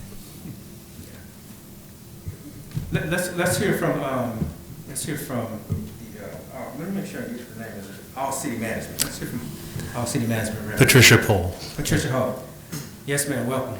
Thank you, Honorable Mayor, council members, staff. Thank you for the opportunity to speak to this issue. While I upfront will admit that it's an unfortunate error, the city manager did categorize it as that, and it was. At this particular time, in unprecedented challenges in our industry, as in so many industries, there are some things that have slipped through. This is a prime example of that, and while I can fully stand by our reputation, 35 years in the business, over 27 years personally committed to this process, this is not a bait and switch, okay? Simply is an honest mistake that, in all good conscience, we had to retract. My position over the years has been to represent you and the citizens of Lawndale, the school communities, in providing the best program possible. For me to have to admit that through the council's aggression in cutting these guards, who make very little money, who work very long and hot, difficult hours, and who would realize $70 decrease every pay period in their net pay, how can I in good conscience allow some of those folks to leave the fold because the city of Lawndale has put this 30-minute savings over the best interest of the community at heart? I would like to point out that the original pricing had all city management services, I asked for these numbers, at a 4% profit margin for both 2022 and 2023. The 22-23 school year, okay? That was at a $23.12 billing rate and a $24.53 billing rate. The very fiscally conservative Mr. Estes, who, yes, we've been working with for many years. Incidentally, the city used to pay 4 hours for the crossing guards, and we acquiesced to 3.5 hours several years ago. He pushed back on that increase. My general manager and CEO immediately acquiesced to rolling the price back so that this 21-22 school year, our profit margin will be 0.7%. Unfortunately, in this process, as we're committed to a 2-year process, we also did not take into account, through our own fault, apparently, the only conclusion I can make, is we failed to overlook the $1 minimum wage increase that's going to happen in this city and all across the state of California in January. So our net profit for the 21-22 school year, for which you want us to assume partial responsibility for this financially, will be minus 1.2%. Simply isn't feasible. Additionally, the city of Lawndale has negotiated the most strict and stringent fine system that I've ever experienced in my 27 years in the business. There is no such structure as this throughout the over 280 clients that I have, 7,000 plus crossing guards that we staff. This is simply not. No one takes more seriously staffing crossing guards than all city management services and their dedicated operations personnel. We fight every day to bring people to this business, to have them understand they're giving something back. It's not widgets. This is important work. It's important and dangerous work.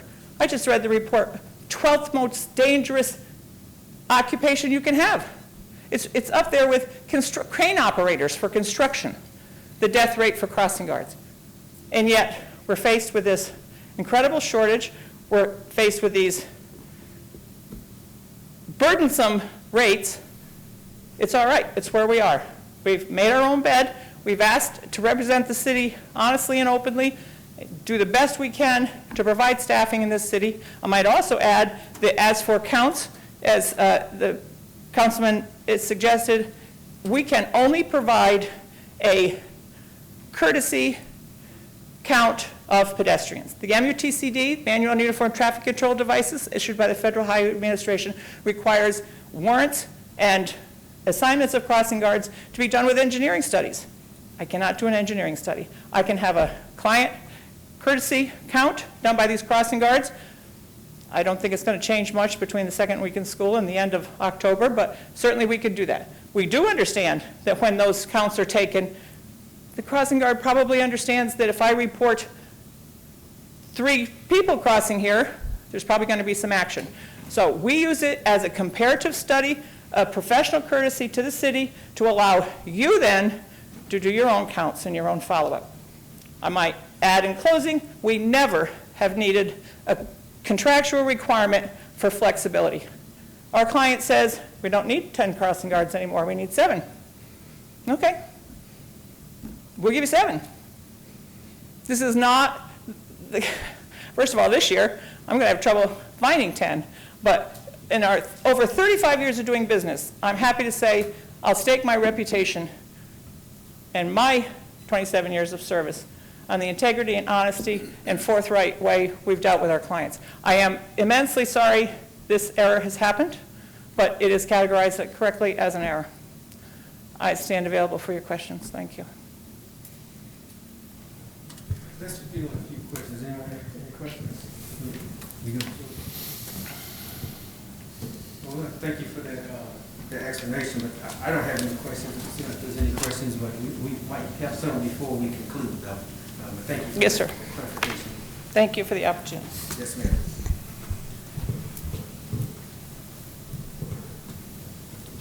Okay. So we were at,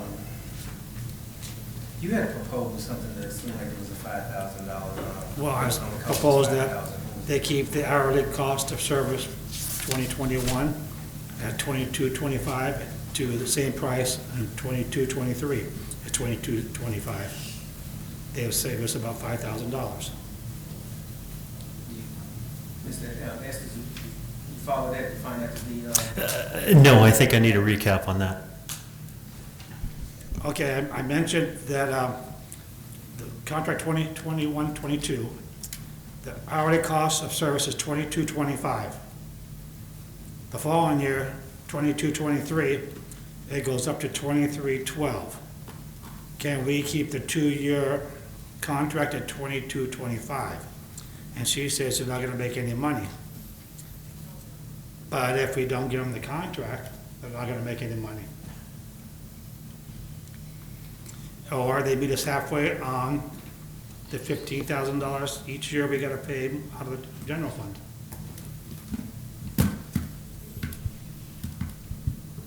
So I guess what I'm looking for from Mr. Estes about the 5,000 savings. You find that to be accurate if we did what was proposed? It would save 5,000? I'm still not clear on that. Well, Mr. Mayor, I think I understand what the proposal is. I think what it comes down to is if ACMS would accept that proposal. Well, let's understand the proposal first. Yes, so I think, understand, but I don't exactly. yeah, I think it's understood. What the Mayor Pro Tem is suggesting is that the hourly cost for service stay the same for both years of the 2-year contract. Okay. And that would be for $22.25, which was proposed in the contract for the current fiscal year. Okay. Next fiscal year, the proposal would be for that hourly rate to stay the same. So I think what it would come down to, again, is, if this is what the city's proposal is to be, then, we will put that back in front of ACMS, and if they're willing to accept that, then So instead of 15,000, basically 10,000, what you're saying, it would say 5,000. Yeah, I didn't do the calculations for the difference, adding the additional. Well, just using round numbers, that's 10,000, because if right now it's 15,000, it's going to save us 5,000, then that seems to be about 10,000 additional costs. So I'm coming up with 87 cents per hour times 6,300 hours is what I'm hearing. 5,481. For 5481. So I guess, Understand. Mr. Mayor, we could ask I think the this- representative if that's something that ACMS would be willing to accept. Yeah, Ms. Hall, if you, hopefully I'm saying it correctly.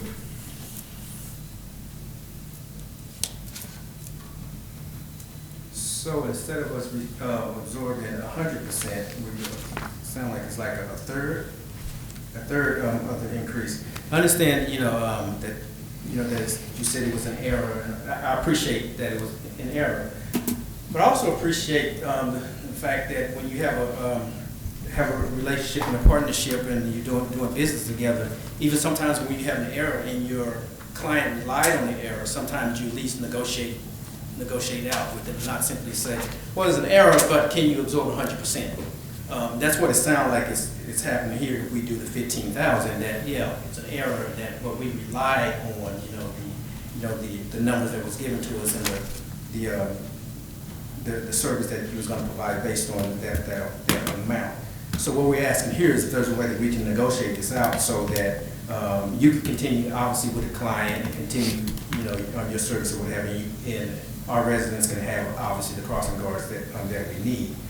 So at this point, the council, Mayor Pro Tem has outlined basically about $5,000 reduction from the 15,000. And so that means we will be, if the council pleasure would be absorbing 10,000. I understand. I will admit I do not have signature authority with this company, so I hesitate to commit a steady thing. I would call to the council's attention that the $1 minimum wage increase that goes into effect January 1st, the difference between 22.25 and 23.12 is less than that increase.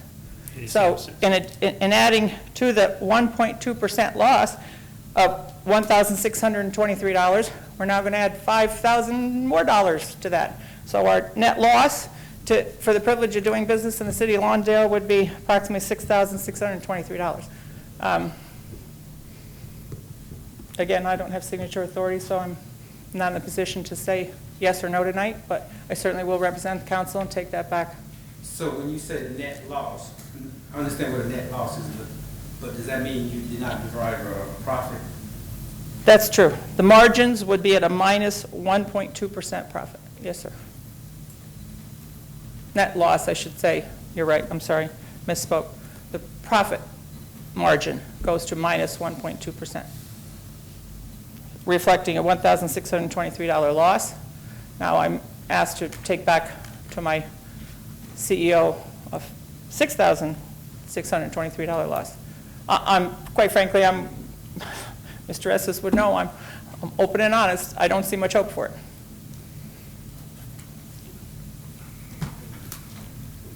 It's not my decision.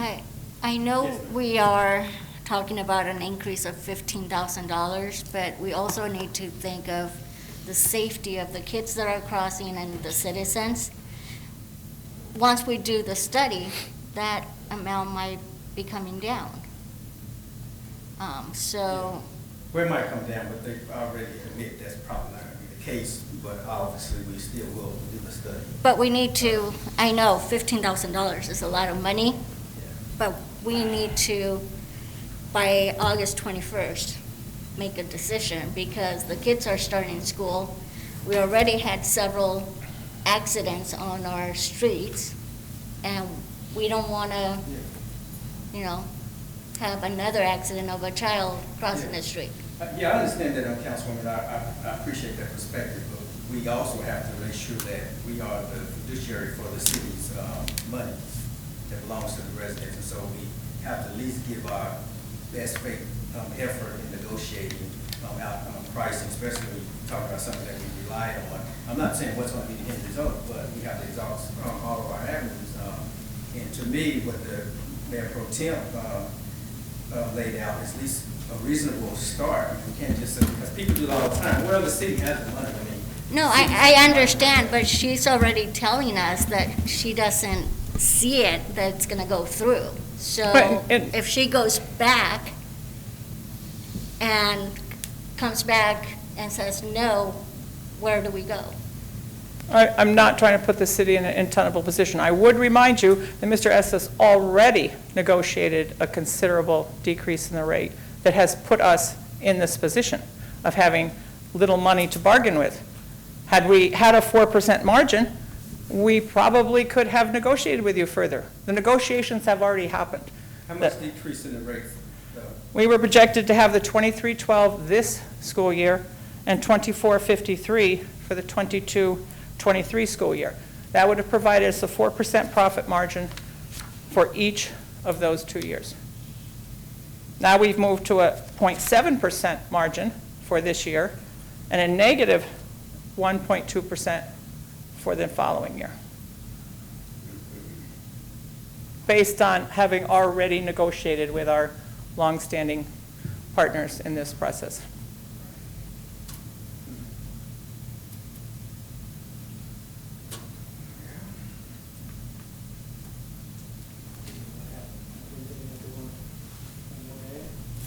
Yes, ma'am. Yeah, I kind of tend to agree with Shirley. I think we're in a spot, I just think it's one of those things where it's very unfortunate, but, we have a matter of days, so. If this would have happened maybe in July, maybe we had a chance to look for someone else or have come up with a solution, but we're basically 10 days away from, or less than 10 days.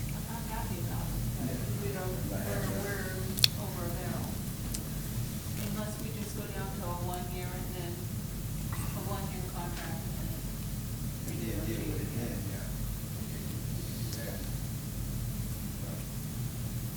I have a question. Young lady.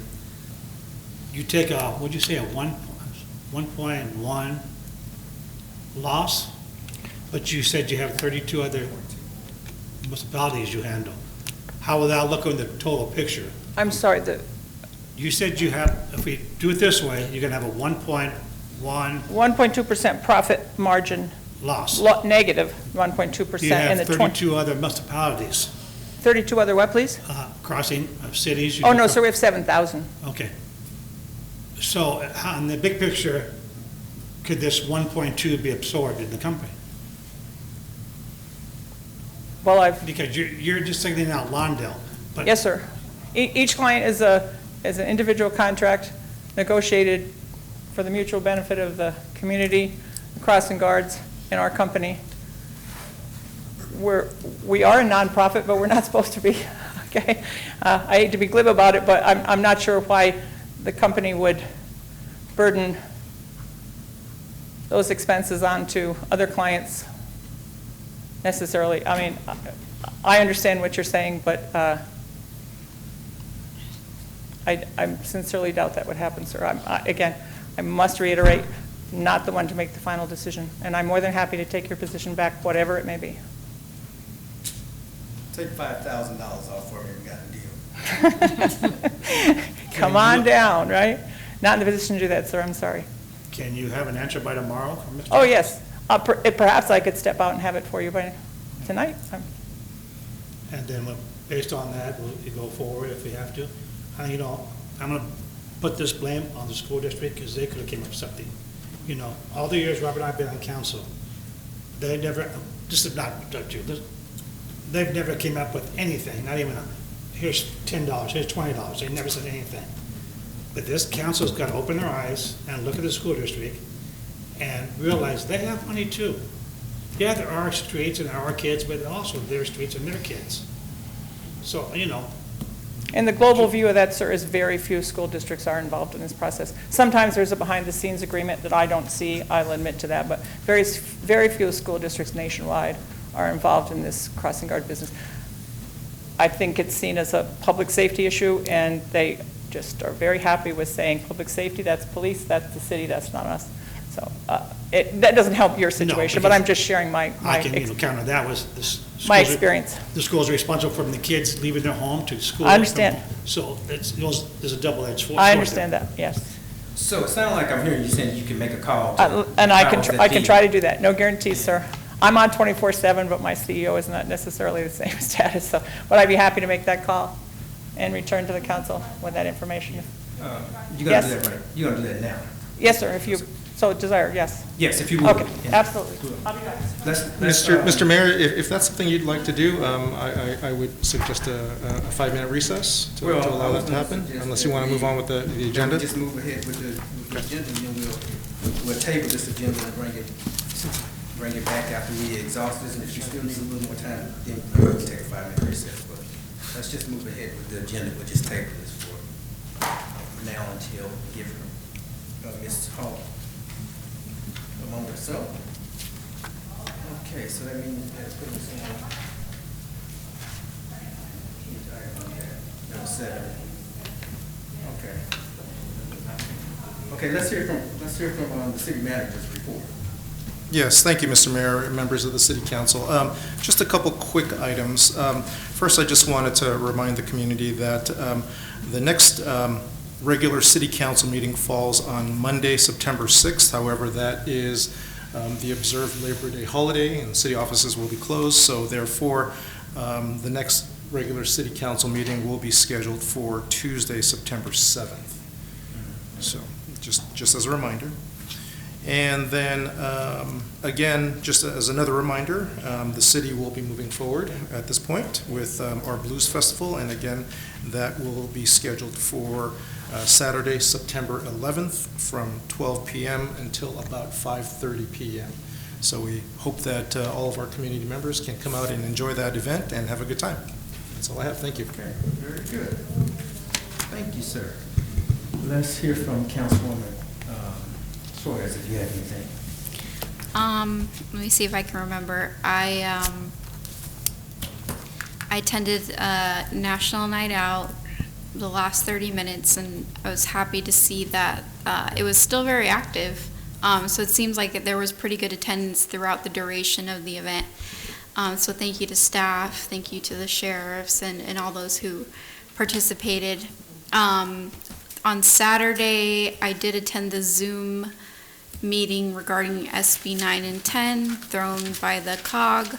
I believe that video is available for anybody that wants to see it, but they went through a lot of good issues, and I believe there was over 1,100 people that attended it, and they brought up some really good points, and citizens and just different people who were very concerned about it.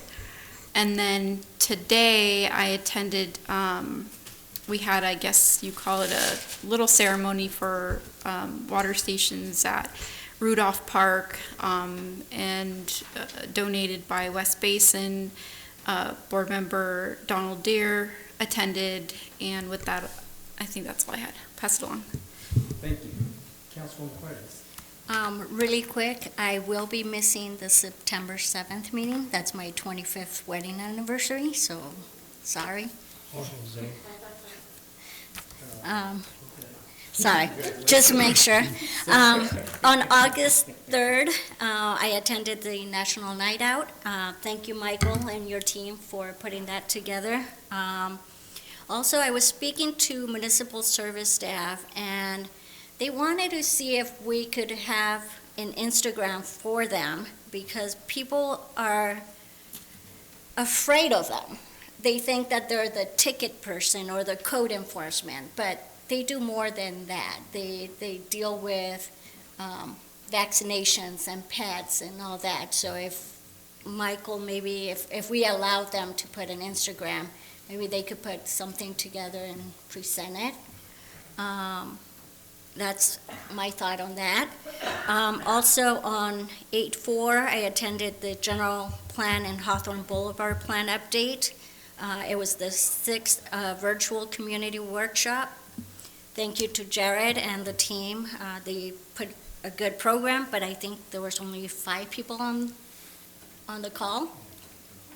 And then on 8/5, I attended the League of California Cities LA County Division installation of the 2021-22 officers. The new president is James Bossadron. He is the mayor of Calabasas. So he will be representing us for a whole year. And then on 8/13, I want to thank Mayor for allowing me to be part of the Office of Supervisor Holly Mitchell virtual mayor listening session. And, sorry, I think that's all for right now. Thank you. Councilwoman Hofmann-Gorman. I just wanted to say, yes, I attended also the National Night Out, and again, congratulations to Michael and his staff for a job well done. Well attended, lots of information. It was great that our sheriff's department and our fire crew were there and very much available. And it was a really enjoyable evening, and I look forward in the future that it just continues to grow after we get outside of this pandemic. Thank you. Mr. Pro Tem. Yes, Yes, sir. I attended the National Night Out. Michael did a fantastic job. I like the snake people. Every year I like the snake people. I attended the Library Trust and Oversight Committee meeting with the city manager and myself. And I also attended Rudolph Park, the water service. West Basin Water. With Robert, Bernadette, and myself. That's it. Okay, thank you, Mr. Pro Tem. Okay, I attended the regular meeting of the Los Angeles County Sanitation District. I also attended the National Night Out, which was stated already. I want to thank the staff for putting that together. We did have 1 year break. That was our 2nd year, so we did have one right before the pandemic. It was well attended as people were getting back out and about, so it was good to see some folks that I saw a few folks I hadn't seen in at least a year, almost 2 years it seemed like. So that was good for the staff. I think the staff for putting that together, municipal services, and obviously our firefighters and our sheriff deputies for their participation as well, and those who had booths. Appreciate that. I did attend the West Basin Water Districts, as they donated 4 water bottle filling stations at Rudolph Park, and then there's one also, is that James Allen Park? Hogan Park. Is it Hogan Park? Hogan Park. And the other 3 is at Rudolph Park. So we want to thank Director Donald Deere for remembering us here in the city of Lawndale. Also attended the Hawthorne specific plan and general plan virtual meeting that was held. Councilwoman, you mentioned there was 5 people on the call. And I was one of them, and you was one of them. So there was only 3. Really 3, but the staff did an excellent job, not in the last one, and I could really appreciate the staff was giving them opportunity to jump in there, and Nobody jumped in. but they did what they needed to do and provide the information.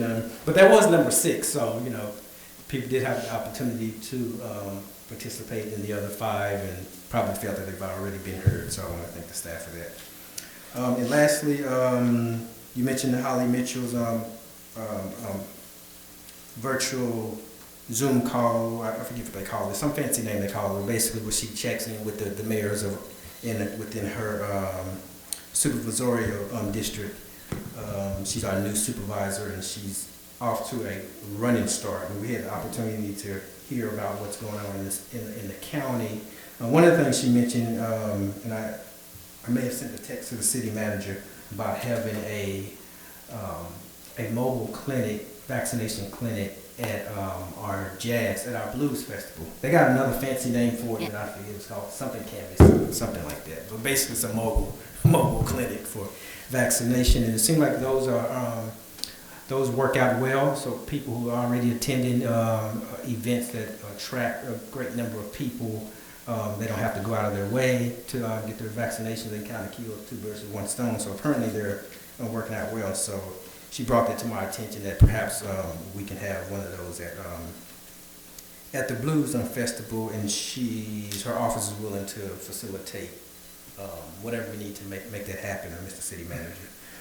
I did reiterate with the supervisor the issues or the concerns that we have with the Metro Green Line, now known as the C Line extension, and what we're looking for in terms of mitigation. Obviously, we still remain in opposition to the proposal, but as they say, when a train is coming through and the train is coming through, you need to make sure that all the mitigation measures are there, because if the train is coming through, the train is coming through.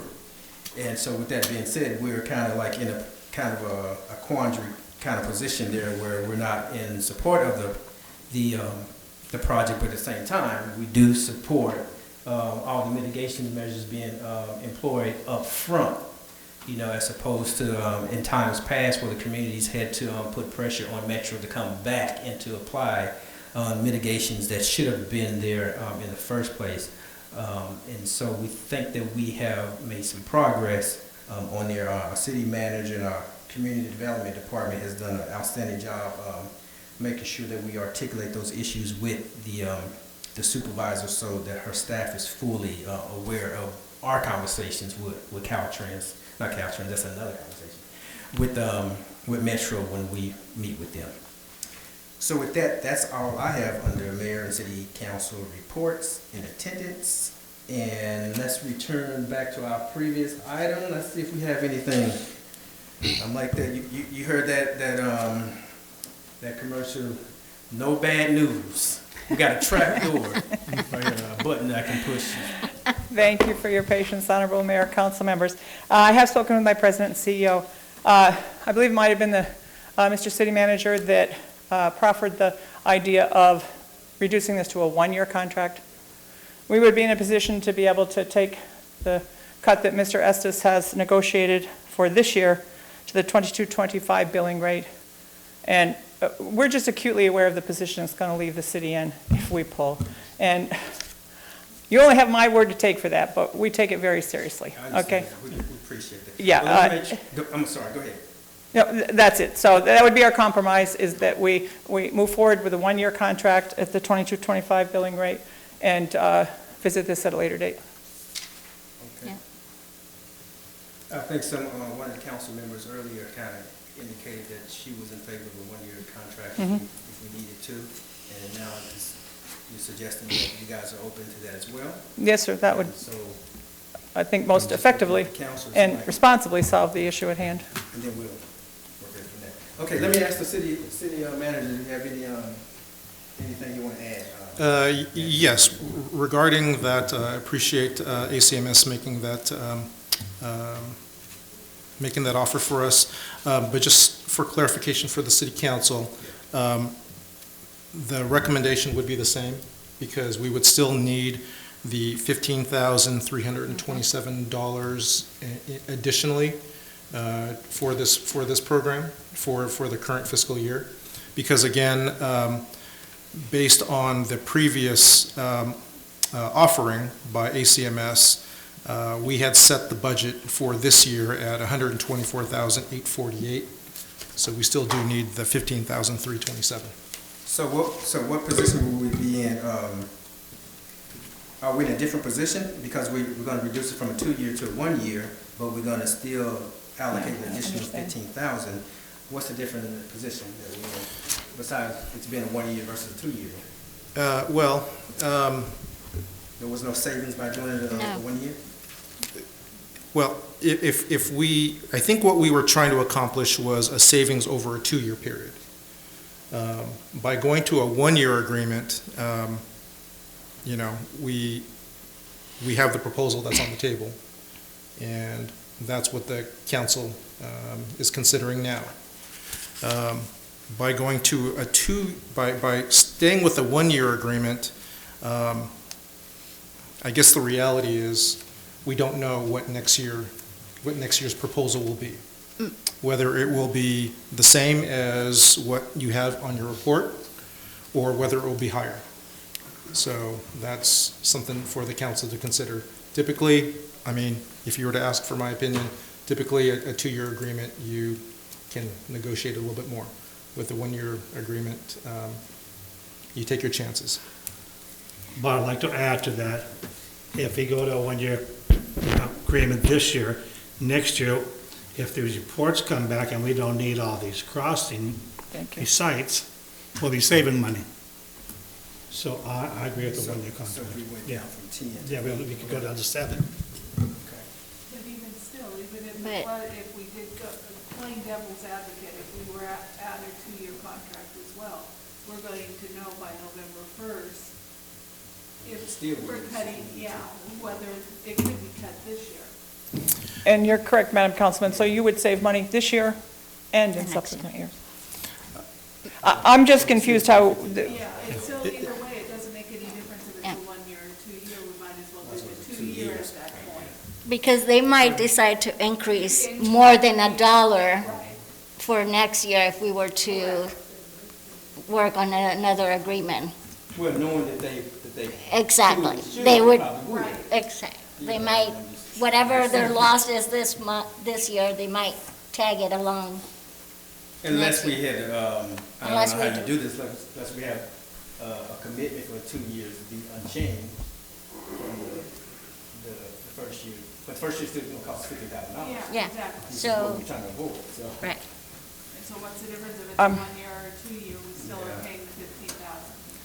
And that's, I'm sorry, but that's the part I'm confused about, because I don't know how that number got into the budget projections in the first place, Mr. Estes. I mean, we projected the 2332 for this year. You negotiated it down to 2225, and we're okay with that this year.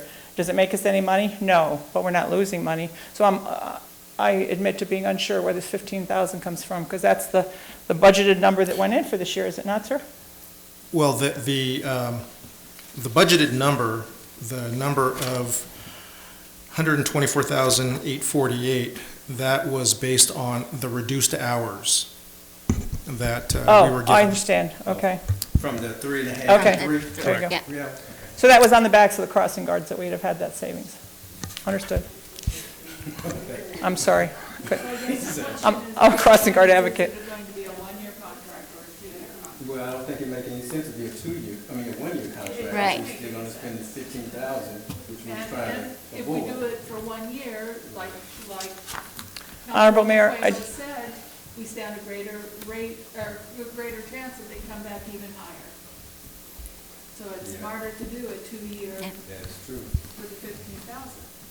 I would just, Mr. Mayor, I'd just like to add, several years ago, I want to say it was mid-2014, 2015, we did have a similar situation. We backed down to a 1 year, and we did end up paying considerably more that second year. I'm not telling you folks what to do, I'm just saying the history is there. We want to make it up on the second year. Well, if I was their company, Yeah. I would make up my loss on the second year if if you were to sign a 1 year. Well, it sounds like we have no choice but to do the 2 years. If we're gonna have a program, then we have to do the 2 years and allocate the 15,300, whatever it is, for the 2-year contract. Who'd like to make that motion? I'll motion to approve the contract with the additional $15,000 from the budget. I'll second it. Yeah. Let's ask the city attorney, thank you. The motion's been made by first and seconded by Suarez. Let's ask the city attorney. Is there anything you need to read on that? No, I do think the budget adjustment will come back separately, but yes, the motion is to accept the contract as is in your packet, and it has been seconded. Thank you, sir. I'll say one thing. Bernadette. Quaver seconded. I motion Quaver made the Bernadette. motion, I'm sorry, Suarez seconded, sorry. May- One question? Yes, any discussion? Young lady, the way I vote is no reflection on you, okay? Understood. Yeah. Nothing personal. Okay, I'm good. Mr. Mayor, Oh, okay, if I yes. could just add one other piece of information. I liked how Council Member Hofmann-Gorman mentioned devil's advocate, just also playing devil's advocate here.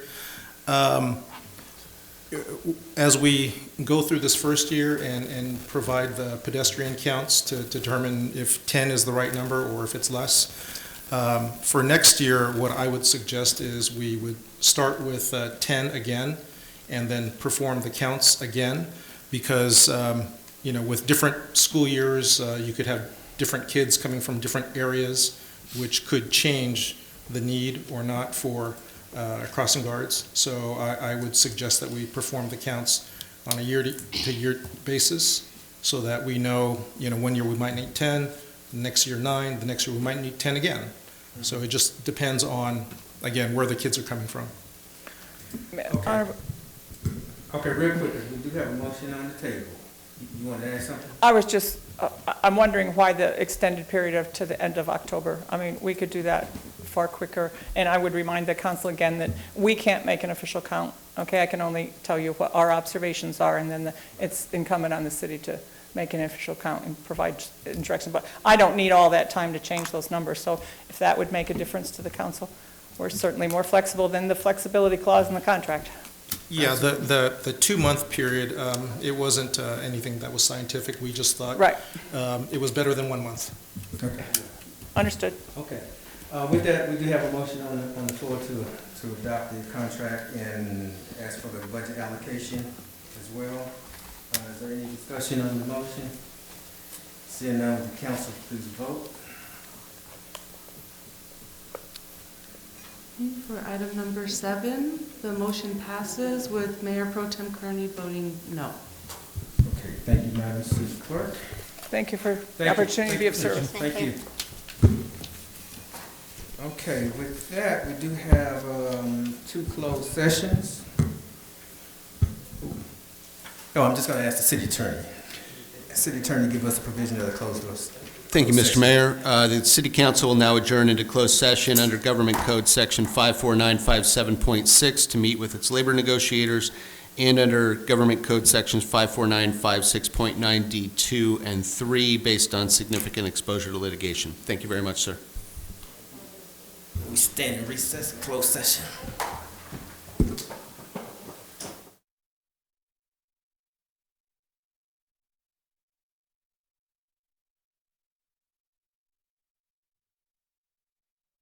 Return from closed session. I'm going to ask the city attorney to give the report. Thank you, Mr. Mayor. The council was briefed on both items tonight in closed session. No reportable action was taken. Thank you, Mr. City Attorney. City Hall will be closed for the Labor Day holiday on the next regularly scheduled meeting date. Therefore, the next meeting of the Lawndale City Council will be held at 6:30 p.m. on Tuesday, September 7th, 2020, in these here chambers. It is now 9:18. This meeting is adjourned.